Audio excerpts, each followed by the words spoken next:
afternoon and welcome to Tea Time. My name is Richelle. And I'm Laura. And today at Tea Time we have two very special guests on our show who are transgender. And in this show we'll not only talk about what it means to be transgender, but we also want to break down the taboos.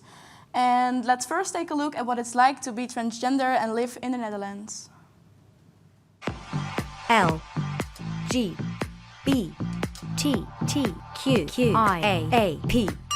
Transgender. 1 in 250 people is a transgender in the Netherlands. 13% of the Dutch population is against surgeries and hormone treatments. 29% of the Dutch population thinks there is something wrong about people who are not clearly a man or woman. But we want to change this because all humans are equal and deserve the same respect. And now that we have a little more background information on what it's like to be a trans woman or man living in the Netherlands, we want to welcome our guests. But first, let's take a look at who these guests are. This is Eva. She is 70 years old and did her transition to become a woman only 9 years ago. And this is Emma, who is 47 years old and did her transition last summer. The two are a transgender couple that have been married for 5 years now. Before they got married, they were both living as a man. They finally ended up together, living happier than ever before.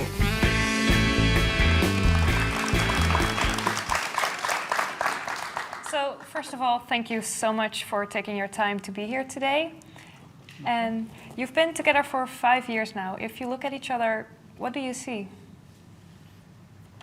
Someone beautiful, lovely. Well, she's still amazing. She's the second perfect woman that I know in my life. And she still looks like and is perfect.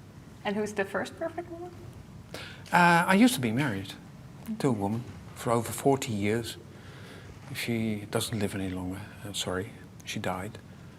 But it was a perfect marriage. And it's rare, I think, that you have that a second time in your life. And I found that with Emma. That's really beautiful. And your first wife, you lived with her as a man, is that correct? Most of the time, yes. And yes. What was that like? It wasn't difficult. I mean, it had nothing to do with my marriage or with her. It was my life, and there were certain funny things that I experienced. But who doesn't experience funny things? So I didn't really think about it, what could be wrong. That came later, too late, from my point of view. Because when did you realize that there was something different happening? Well, there was this moment. We were married for about a week or 2 weeks, I don't remember, and we were standing in front of her closet, and she gave me her clothes. I don't remember, was it her idea, was it my idea? And I put her clothes on, and that gave a certain feeling of which I thought, there's something wrong about this. I shouldn't do this again, never. So I put them off, and I tried to forget it. I attempted to forget it. And I managed, more or less, for decades, until it came back. It came racing back. That feeling? Yes. Yeah. Yes. Can you describe what was that like? What did you feel? You can't describe that. There's something, there has always been something that you couldn't explain, not even to yourself. And then suddenly you realize, I'm not a man. This is stupid. And well, then things go fast, very fast. Luckily, my wife wasn't too surprised. She loved it, as a matter of fact. That's beautiful. And you said that it came racing. And what was it like the road to transition? Did it feel good to finally start transition, or? I was in doubt. I really was in doubt, and I knew the procedure is to go to the VU, Vrije Universiteit ziekenhuis in Amsterdam. But I was in doubt, so I found another psychiatrist specialized in this matter, and I asked him the simple question: can you find out with a reasonable certainty if I'm nuts or if I'm probably transsexual? And after a few visits, he said to me, "There's no doubt, you're nuts. And you're transsexual." And then after that, was the doubt gone, and were you like, okay, did you accept yourself after going to this person? Yes, I did. There was some hesitation with my wife, Elizabeth. And she was wondering if it was wise to go through the whole transition. I mean, I wasn't 20 anymore, and risk of complications after surgery were rather high in comparison to younger people. So we've been discussing that, and nevertheless I started the transition, and there was a moment when I got to a studio where a lady transformed me, literally. If you're in a studio you could buy clothes, women's clothes, etc. And I put them on, and she taught me how to make up myself. And I needed a wig those days. She had a wig, and my wife, Elizabeth, was standing beside me, and she saw her husband changing to her wife. And then it was okay for the both of us. Yeah. That was a very special moment. Yeah, I can imagine that you really appreciate that moment, because for that, I mean... It was the summit of my transition. Yeah? Yes, absolutely. Not the surgery. That's what a lot of people think, but that was just finishing the job. And for you, do you also have that story about how you got here at our table? Well, my story was a bit different. I was different. I always knew I was different, but I didn't have any clue what was going on, why I was different. And in the first couple of years, it was obvious. My parents were the first of their generation to have a child. That was me. And then when other children were born in the family, they were all girls. Turned out that I was the smartest of them. So, yeah, I was different. Of course, I was. Sure, why not? And then it took a lot of time to find that there were more reasons for being different. But in those days, I wasn't even aware of what exactly was going on. And as far as I understood a couple of things, like some things I liked about the clothes that some of the girls in my class were wearing. Yeah, I wasn't even allowed to think about it, I thought. So I put it away, and yeah, that made it difficult to really find out what was going on. And then we had in the 80s the AIDS epidemic, and all of the information was about being gay and safe sex and safe gay sex. And well, that's not me. Okay, then I'm not gay. Well, okay, I am. But did you feel guilty because you said you were the only man back then in the family? Was it guilt or? No, not really. But yeah, it was a reason for being different. Yeah, okay. I was the only boy, I thought. Everyone thought that I was the only boy. Turned out to be wrong, of course. And it took me until my 20s, I think, until I found out that yeah, there was more women inside me than men.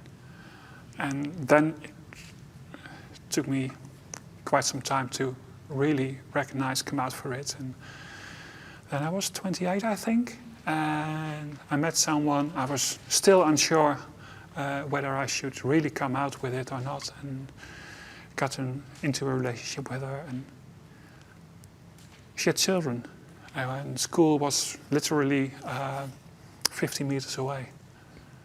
And we thought it would be better to pretend I was normal, and that was very safe for me and for everyone. So I did that.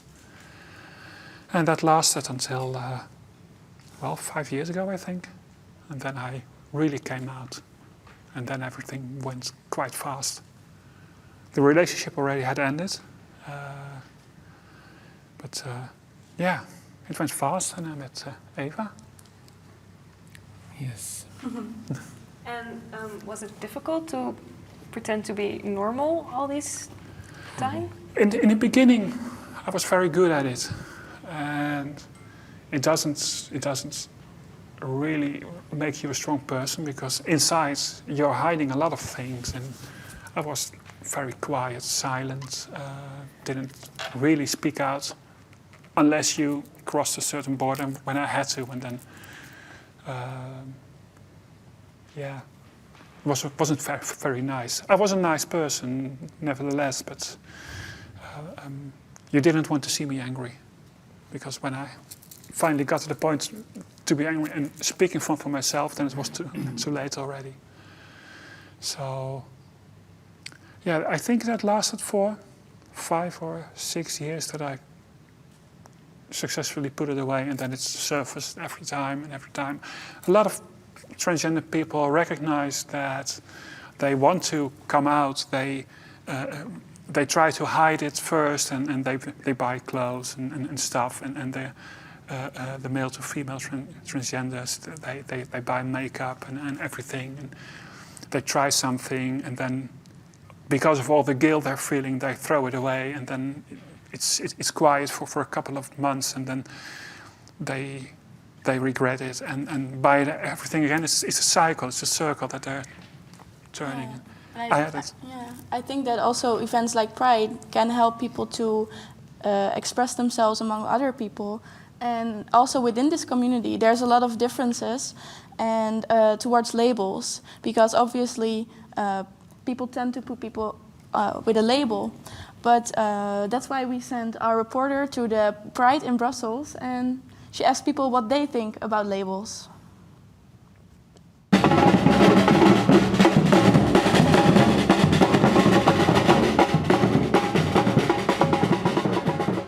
Hi, my name is Sunny, and today we're at the Gay Pride in Brussels.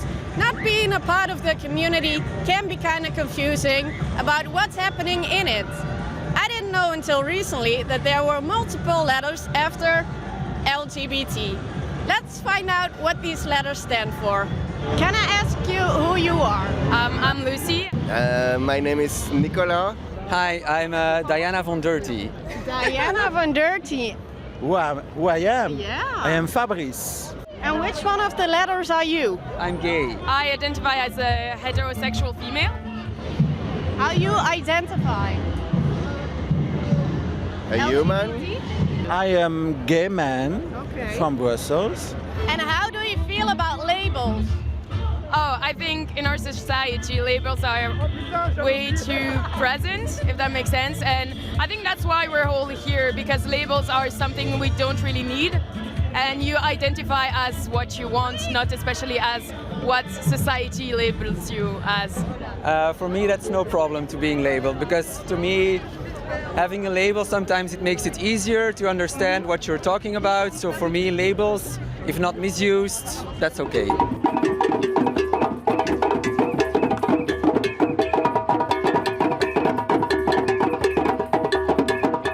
What do you think is the biggest misconception about the community?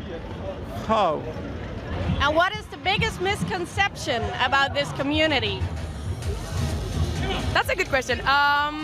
Just because I'm heterosexual doesn't mean I can't be part of the community. I think I can be and be there for my friends and even everyone here.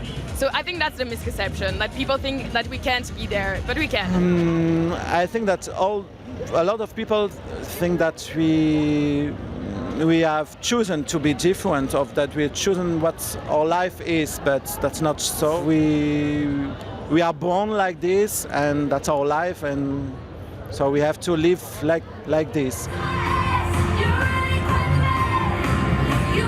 This community isn't only about labels, it is about accepting people the way they are. And I think we should do that also, do that towards the community. That was it for me. I'm gonna join this party now. Cheers.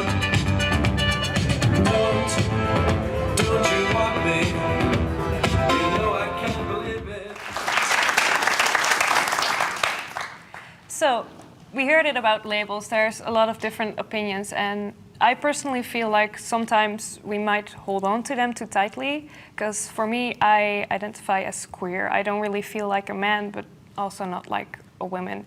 But a lot of what you tell about your experiences, it really touches me, because I have a lot of the same, like, you know, shying away and putting it away at first, and then coming back to it and realizing like, oh, I can't hide it anymore. So that was really touching to me. And what do you feel about labels? Do you feel like it's good to have them, or does it? For a lot of people, it's safe to have a label. What I see on the forum we run is that people like to hold on to them because it allows them to explain to the people around them what they might be. On the other hand, there are so many different labels and labels within labels. They don't fit for everyone. And if someone feels okay to be labeled, that's fine, I think. Exactly. But we should leave that to the people themselves. If you don't want to be labeled, very good. And if you feel safe, go ahead. But don't let anyone force you into a label.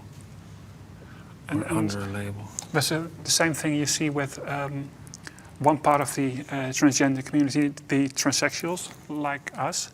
I feel very safe to say I'm a woman. But it's not okay to force people who were born as a boy to transition to 100% woman if they don't want to. And that's what people still expect. And do you know if also within the VU, if that's still happens, or are they very open and? They have come a long way, but they're not there yet. In the past, you had to follow this whole transition completely. If you dared to mention at the beginning that you only would go halfway, for example, you would go for the hormone replacement therapy and then quit, you were sent away. That's not too long ago. Recently, in recent years, they are slowly changing and starting to understand that there's people who don't want to follow the whole track and don't need to follow it. And that there's a lot of positions in between. Yeah, and that's for the people who don't really like the labels, of course, but there's also a lot of people who still target, because it's a minority group you label yourself with, and that's why people might see it as a target. And yes, exactly, that's true. And we'll talk more about being a target because you are a minority, but first we'll have a short break. Let's take a look. This program is sponsored by Albert Heijn Brabantplein.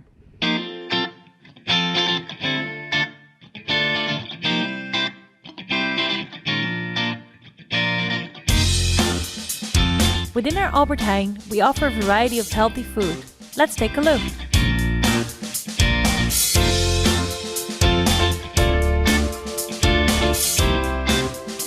With the amount of products we have, you can be certain that you'll find exactly what you need.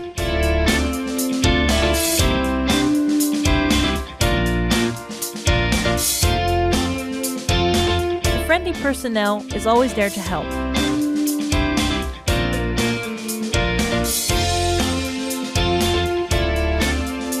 Luckily, for students from the NHTV, it's only a 400-meter walk to the Albert Heijn.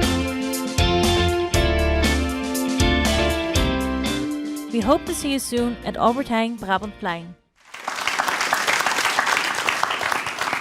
Hi and welcome back to Tea Time. Before the break, we've been talking about the different attitudes within the same LGBT community towards labels. But there's also a group outside the community that hold a very strong opinion towards them. Exactly, that's true. Because even though the Netherlands praises themselves for being such a tolerant country, even here there are still crimes happening against trans people. And our dear friends from Venlo, Louisa and Rosanna Jansen, experienced a verbal abuse as an offensive carnival song was written about them. The lyrics being that Louisa was a man and that her wish of getting a baby can be easily solved because to them she was still a man. Let's take a look at what they thought about this. Hi, wij zijn Louisa en Rosanna. En wij zijn bekend van het TLC-programma Louise en Rosanne, onze transgenderliefde. Ja, nou, toen ik het liedje hoorde, dacht ik echt van, wat de hel, waar gaat het over? En ik moest het echt 3 keer terugkijken om het eigenlijk te snappen waar het over ging.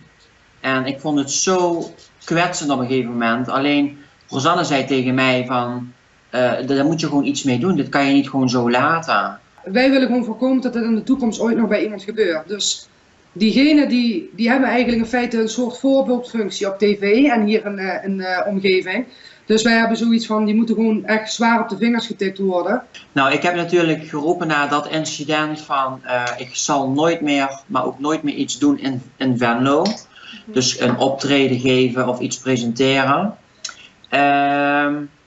Maar wij hadden alle twee al maanden in ons hoofd zitten dat wij een regenboogzebrapad wilden openen in Venlo. Dus dat hadden we gewoon al in ons hoofd, totdat er een wethouder naar ons toe kwam, Vera Tax, die ons benaderde om dat dus samen te openen. En wij dachten eerst van, nou, moeten we het wel doen? Nou, op een gegeven moment hebben we zoiets gehad van, weet je wat, we doen het gewoon, we laten ons niet klein krijgen. Dat zebrapad wilden wij al openen en dus eigenlijk om ook te laten zien van, dit zijn wij en wij zijn gewoon niet klein te krijgen, maar daar wil ik het wel bij laten, want ik ben natuurlijk ook gevraagd om andere dingen te doen, zoals optredens, want ze willen een roze zaterdag willen ze organiseren hier in Venlo, om daar bijvoorbeeld op te treden, maar dat ga ik gewoon allemaal niet meer doen. Ik heb het regenboogzebrapad geopend en daar blijft het bij.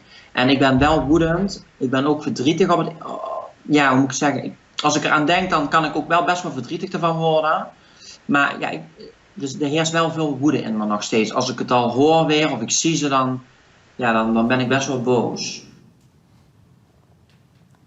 The anger of them is really understandable because a very offensive song was written. What did you hear about this? That this happened? Yeah, I didn't hear the song, and I don't think I want to hear it now. But yeah, it's terrible. You don't want that to happen ever. Because I can imagine that sometimes you might fear some like rejection from the society. Do you feel that, or? Well, because people see me as a very, what we call, binary person. I quite look like a woman, and people don't recognize me in the way they used to. They don't see that I was born as a boy. Okay, everyone who's seen this program now knows. So then you say, okay, I can see that feature and that thing and that. But usually people don't see it, so they don't become offensive. They don't get confronted with it. But if they do, and not everyone has been as lucky as I am, and that's very hard. That they get confronted, they get shouted at, they're being called names, and it's really difficult. And where do you think this stems from? I don't really know. Fear, maybe fear. I think it's mostly fear. Yes. Suppose you find out that you're not that perfect heterosexual person as you thought, or maybe even a gender issue. That's fear.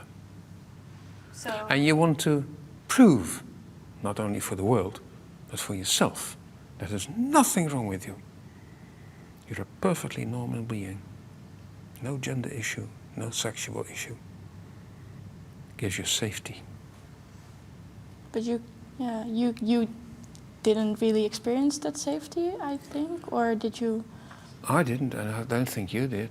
Not really. Well, in the beginning, I didn't look that binary yet.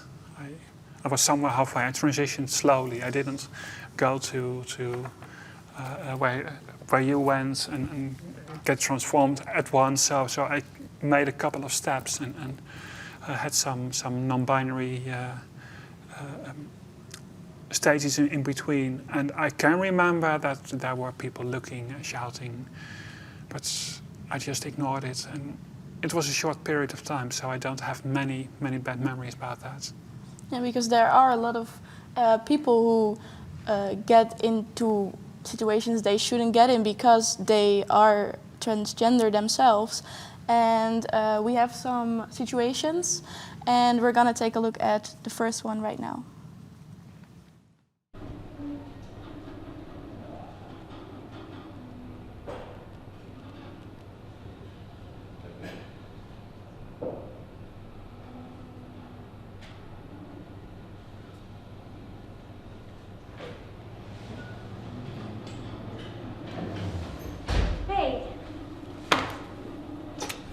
I already ordered some drinks. Thanks.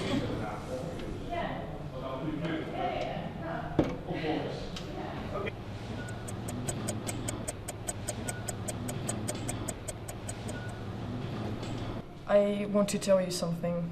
Okay, what is it? I'm transferring the money to you. But you just paid. Well, actually, what I was trying to tell you, What? I'm transgender. Oh. So, can you recognize yourself in this dilemma of when to tell someone? Well, Eva already knew, so that didn't make it any more different and more difficult. But it happens a lot, and especially for the women among us, it's difficult to tell because men are afraid. Most men think if they have sex with a transgender woman that they're gay or something, and of course that's not true. You just fall in love with a person, and it's in most of those cases it's a woman. Don't be afraid. If she's lovely and kind to you, be kind to her and love her. And you're not gay. You're yourself and whatever. Exactly. So there's still like a stigma around that. Yeah, there is. Okay. And we have another sketch with another situation. So let's take a look at that now.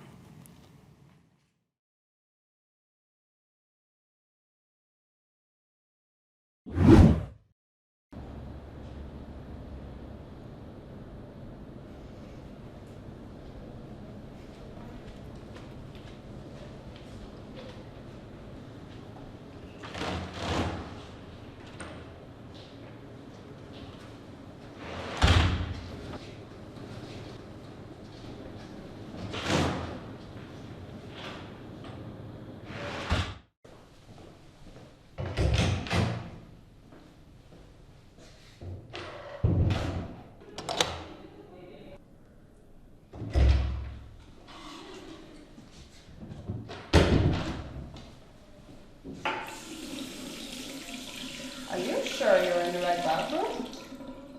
Well, yes, of course. Well, I doubt that. What's even in your pants? Oh, that.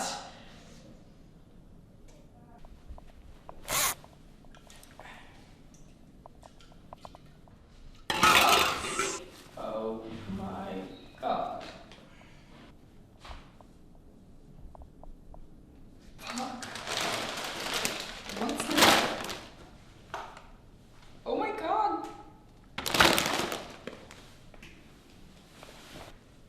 What the? Now, this is, you can imagine this seems funny, but I can imagine when this question is asked to you, you must feel, I don't know, yeah. It's the classic question. Did you have surgery yet? And basically, you're asking what I say in the sketch. What's in your pants? I'm not asking you, I'm not asking you, I'm not asking anyone here. That's not, it's none of my business, why should I ask? So, yet, because of the obsession of most of the people with surgeries and everything, they think that surgery makes you a man or a woman, which it doesn't. It's in your head.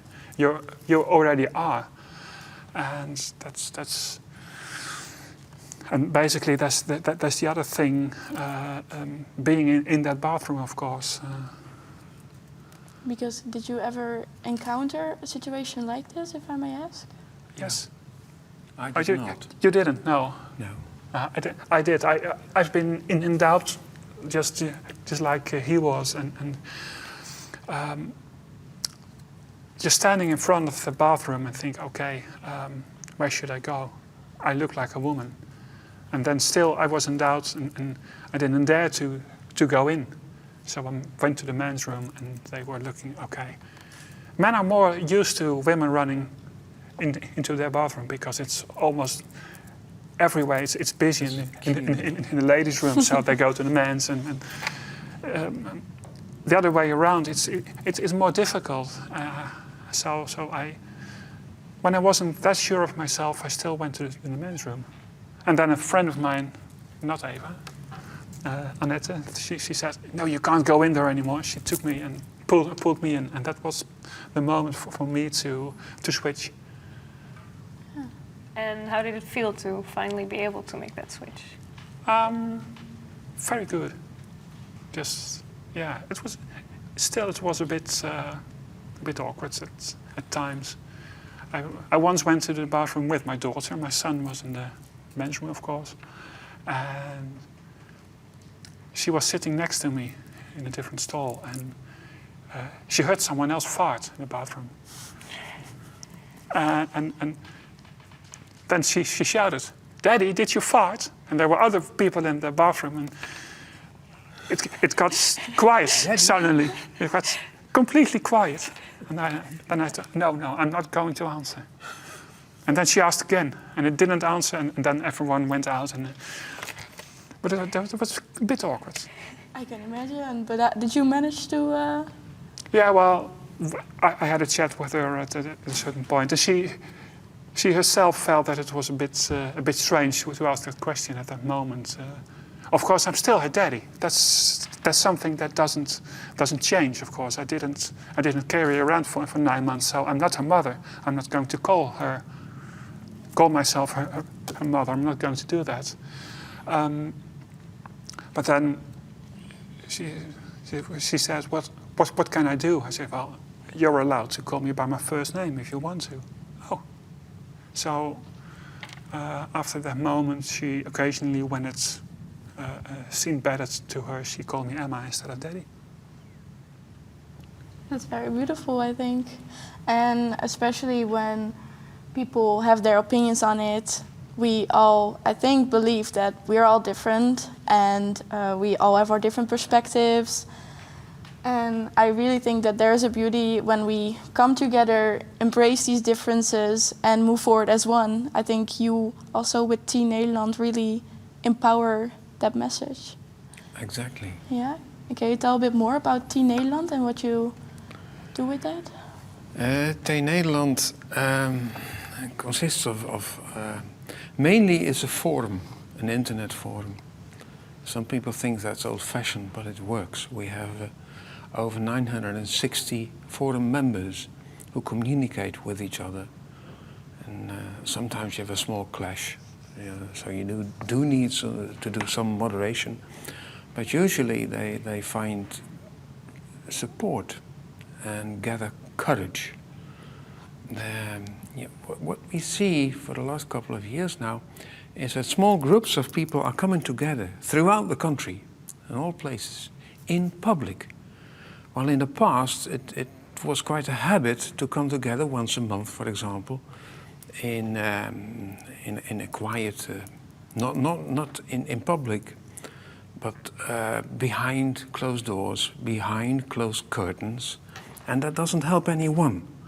T-Nederland tries to find ways to get people out, come out into the world, That's where we belong, that's where you belong.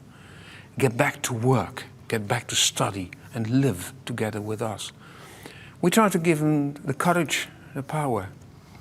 And we're there when they need to, well, when they need a listening person. That's what helps too. Yeah, I agree with that. I think by sharing stories and creating these people you can look up to, and by inspiring others, you can really help each other and come together. And you at home, you can also check our Facebook page from IAMPossible. There's a lot of stories on there from people from the community who shared how they came over their struggles and all kinds of beautiful stories. Exactly. And also be sure to check out our colleagues in Flagstaff and Bournemouth, because they made their own beautiful shows as well. I think this is a really beautiful conclusion so far, so I want to thank everyone in the audience for being here today. I want to thank everyone in Hilversum. I want to thank the watchers at home. And of course, I want to thank you for being here. We are very grateful that you shared your story with us. Exactly. So thank you so much. Thank you.